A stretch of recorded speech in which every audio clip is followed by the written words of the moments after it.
Seja muito bem-vindo, seja muito bem-vinda a mais uma aula da Escola Bíblica Dominical Online, da Assembleia de Deus Ministério Restaurando Famílias, presidida pelo Reverendo Walter Gonçalves. E hoje estaremos dando continuidade à nossa temática, que é qual é o maior problema do cristão? E respondemos, o maior problema do cristão é entender as Escrituras Sagradas. Nosso texto bíblico básico, como de sempre, encontra-se em Atos, capítulo 8, versículo 30, onde estaremos lendo na nova tradução, em linguagem de hoje, que diz assim: Felipe correu para perto da carruagem e ouviu o funcionário lendo o livro do profeta Isaías. Aí perguntou: O senhor entende o que está lendo? Para entender as Escrituras, para fazer uma boa interpretação, para fazer uma exegese bíblica do texto que estamos lendo ou estudando, precisamos de uma ferramenta básica. E a ferramenta básica para o estudo das Escrituras não é outra coisa senão uma boa tradução, uma boa versão da Bíblia Sagrada. Para escolher uma versão das Escrituras, nós precisamos ter em mente que há uma dificuldade muito grande por parte dos tradutores em achar termos correspondentes no português a partir do texto bíblico original em hebraico, aramaico e grego. Isso é muito simples de entender. Por quê? Porque além da distância temporal, da cultura, além da questão de ser uma língua antiga, o grego bíblico, o hebraico bíblico e o aramaico bíblico, nós estamos muito longe daquele período no qual o texto bíblico foi escrito. E se nós tivermos uma postura de bom senso, vamos entender isso a partir até mesmo de termos que nós traduzimos de uma língua muito comum nos dias de hoje, que é o inglês, por exemplo. Quando se fala em inglês, por exemplo, que algo é muito caro, na língua inglesa, nós falamos to cost no arm and leg. Ou seja, essa expressão diz que o custo de alguma coisa é muito alto, custa os braços e custa a perna da pessoa que deseja comprar. É algo comparando com a língua portuguesa com custar os olhos da cara. E essa expressão, os olhos da cara, é uma expressão idiomática do português. No inglês, como nós falamos, não é assim. Um outro termo também que no inglês há uma conotação diferente, se nós fôssemos traduzir ao pé da letra para o português, seria a palavra brainstorm, que significa tempestade da mente, mas, na verdade, é uma tática, é uma estratégia que se usa na administração para que as pessoas possam ter boas ideias, uma espécie de discussão, uma dinâmica de grupo. E o porquê que nós estamos falando isso a partir de uma língua tão estudada e tão bem vista nos dias de hoje como o inglês? Para que nós tenhamos a real ideia do grande trabalho dos tradutores da Escritura Sagrada, das Escrituras. Porque não é fácil pegar os textos no original, no hebraico bíblico, no aramaico bíblico e no grego bíblico e traduzir para uma língua vernacular dos dias de hoje, para um idioma do século XXI, muito distante do período bíblico. Por isso que nós precisamos entender algumas coisas a partir dessa colocação que estamos fazendo. Por exemplo, se pegarmos o texto do Salmo 41, versículo 9, onde está escrito: até o meu melhor amigo, aquele em quem eu confiava e que partilhava o pão comigo, levantou contra mim seu calcanhar. O que quer dizer esse texto? Primeiro, o termo melhor amigo no hebraico não está escrito assim. No hebraico, o termo é ish shalom, ou ish shalomi, ou seja, um amigo da minha paz. E aí, o tradutor que fez a versão para o português colocou o meu melhor amigo, ou seja, ele pegou aquela ideia básica lá do texto no hebraico bíblico, ish shalomi, o amigo da minha paz, e disse assim, não, isso em português significa o meu melhor amigo. Mas é interessante que na continuidade do texto, quando ele fala que esse meu melhor amigo foi quem me traiu, quem levantou contra mim seu calcanhar. Essa expressão, Higidil alai akev, significa levantar o calcanhar. Mas levantar o calcanhar não é levantar esta parte do pé. Na verdade, significa, em termos denotativos, né? Significa que a pessoa traiu quem estava falando.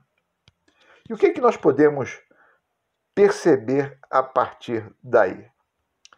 Que o escritor bíblico ele usou 2 técnicas que são usuais na tradução, 2 métodos que são usuais na tradução dos textos bíblicos para o português ou para uma língua da atualidade, que é o método da equivalência formal, onde o tradutor procura manter a relação literal entre a estrutura do idioma original em relação à língua para a qual está sendo traduzido, palavra por palavra, frase por frase, sentença por sentença, ou seja, mantém uma certa literalidade, que é essa expressão, aquele que levantou o seu calcanhar contra mim. Está, de fato, escrito assim no original. Essa tradução formal, ela procura literalmente conservar aquilo que o escritor bíblico disse lá nas Escrituras. Enquanto que no outro método, na equivalência dinâmica, o tradutor bíblico ele procura normalmente não só traduzir a palavra literal, mas traduzir a ideia, o conceito que o escritor bíblico está falando. Por isso que, como exemplo, nós podemos usar essa primeira parte do Salmo 41, onde ele fala do amigo da minha paz e o tradutor para o português diz o meu melhor amigo. Isso é importante que nós saibamos. Por quê? Porque há várias versões da Bíblia em português que seguem a equivalência formal, a literalidade do texto bíblico, e há outras que seguem a equivalência dinâmica, ou seja, o conceito que determinado texto bíblico tem e não a literalidade da palavra, da sentença ou da frase. Passa, por exemplo, a ideia.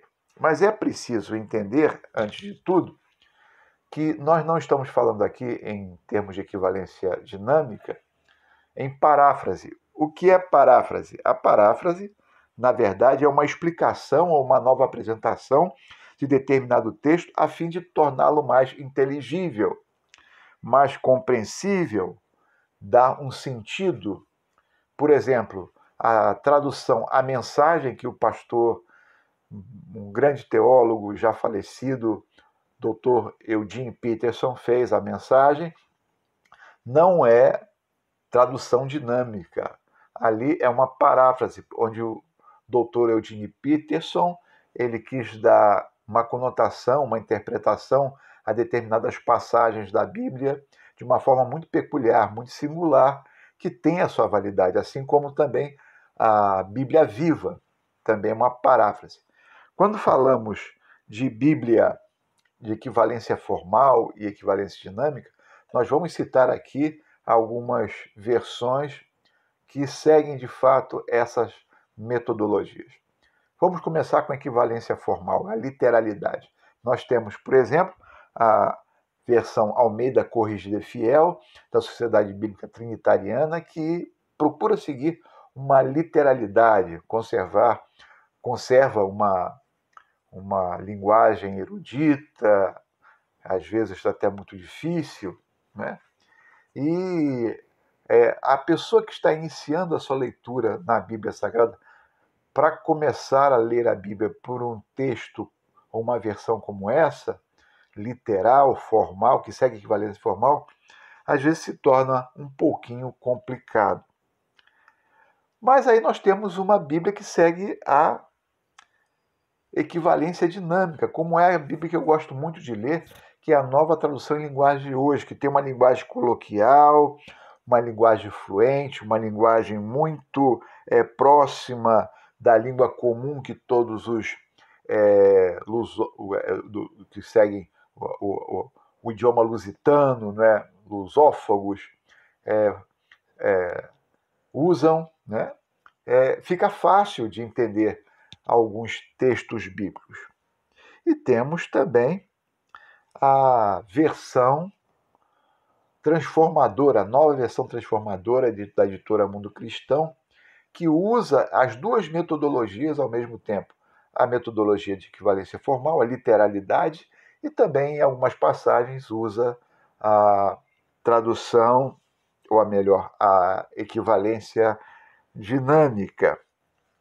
Ela trabalha dentro desse viés. Por que isso é importante que nós venhamos a entender? Por exemplo, Nova Tradução em Linguagem de Hoje, a NVT, a NVI, são textos mais voltados para a linguagem coloquial, para a linguagem contemporânea, para a linguagem do nosso século. Não é uma linguagem tão erudita e tão rebuscada como nas versões Almeida e na tradução brasileira da Sociedade Bíblica do Brasil, que foi uma tradução que foi feita no início do século XX. É muito boa, porém muito difícil às vezes de ler, porque trabalha justamente com essa metodologia da equivalência formal, da literalidade. E aí nós concluímos o nosso encontro de hoje dizendo o seguinte: qual a melhor versão para nós começarmos a ler a Bíblia e entendê-la de fato? Para quem está iniciando, para quem busca compreender um pouco mais, para quem não tem uma erudição, né, maior, é mais viável começar a sua leitura bíblica a partir de versões que seguem a metodologia da equivalência dinâmica, como a Nova Tradução em Linguagem de Hoje, como a NVT, a nova versão transformadora da editora Mundo Cristão, que vai facilitar. Se a pessoa já tem algum cabedal, alguma bagagem de estudo bíblico, já consegue se aprofundar nas escrituras um pouquinho mais, então ela pode ler uma Bíblia que segue, uma versão bíblica que siga a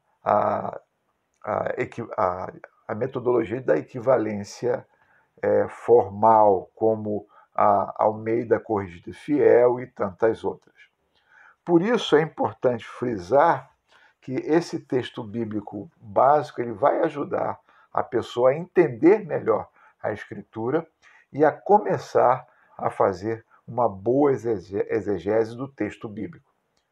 Por isso eu gostaria de convidar você para participar dos nossos demais encontros, que nós vamos dar outras dicas de como entender melhor a palavra de Deus, como ter instrumentos e ferramentas para poder, de fato, fazer uma interpretação correta, idônea e responsável do texto bíblico. Porque o maior problema do cristão é entender as Escrituras. Que Deus nos abençoe, que nós possamos nos encontrar no próximo domingo e que assim possamos, de fato, entender a palavra de Deus como ela deve ser, de fato, entendida. Assim que Deus abençoe a sua vida, Deus abençoe a sua família de forma rica e abundante, desde agora e para todo sempre. Amém.